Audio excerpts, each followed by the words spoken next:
ఓం శాంతి. ఈరోజు విశేషంగా మనం ఏంటంటే కృష్ణుడు యేసు వీరిద్దరి కోసం మనం ఉత్సాహం తెలుసుకుందాం. అంటే కృష్ణుడు సత్వప్రధానం. అంటే కృష్ణుడు ఏంటంటే ఇక్కడ మనకి విదేశీ వాళ్ళు ఇతరులకు తెలియదు. మన భారతదేశంలో ఉన్న భారతీయులు ఎవరైతే ఉన్నారో ఎక్కువగానే భక్తిభావంతో ఎక్కువ కూడుకునే వాళ్ళకి ఏంటంటే ఇక్కడ 4 యుగాల గురించి చెప్తారు. సత్యయుగం, త్రేతాయుగం, ద్వాపరయుగం, కలియుగం. అంటే సత్యాత్రేత యుగాలన్నీ సంపూర్ణ సుఖశాంతులతో ఉంటాయి అన్నమాట. అందుకు ఆ 2 యుగాలు కృష్ణుడు అనే సత్యుగం అంటే కృష్ణుడితో ఉంచారు. 2 కళలు తగ్గి త్రేతాయుగం అని అంటారు. అంటే సత్యుగం అనేది బంగారపు యుగం అంటారు. త్రేతాయుగం అనేది నుంచి వెండి యుగం.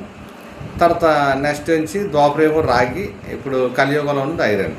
అయితే ఇక్కడ ఏంటంటే కృష్ణుడికి యేసుకి దగ్గర పోలికలు ఉంటాయి.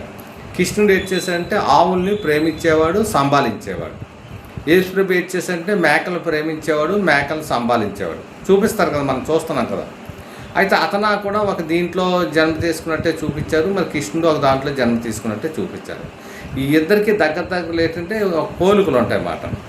ఆ విధంగా ఉండేటప్పుడు ఏంటంటే ఇక్కడ మనం ఆలోచించిన విషయం ఏంటంటే కృష్ణుడు సత్వప్రధానంలో ఉన్నాడు కనుక అతను చూసాను, అతని మీద ఉన్న ఆభరణాలు, బంగారం, కిరీటము, అన్ని ఆభరణాలు అంతా. ఆయన చేతిలో కర్ర ఉంటుంది, ఎవరు యేసుప్రభులో. ఈయన చేతిలో మురళి ఉంటుంది. అంటే ఆయన చేతిలో కర్ర ఉంటుంది, ఈయన చేతిలో. ఎందుకంటే ఇతను సత్యత్రేతాయుగంలో నుండి అతను ద్వాపర కలియుగం నుంచి అంటే క్రీస్తుపురం 2000 నుంచి వచ్చాడనమాట అతను. అంటే మార్గాలు ఎలా చూపిస్తున్నమాట. ఈయన ప్రేమించాడు. ఈయన ఎవరిని ప్రేమించాడు? ఆవుని ప్రేమించాడు. ఆవు అన్నిటప్పటికైతే మన భారతమాత. అంటే భారతమాతకి జై అంబా అంటుంది ఆవు కూడా.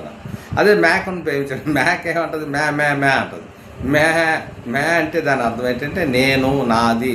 అంటే స్వార్థంతో కూడింది మాట, దేహభ్రాంతితో.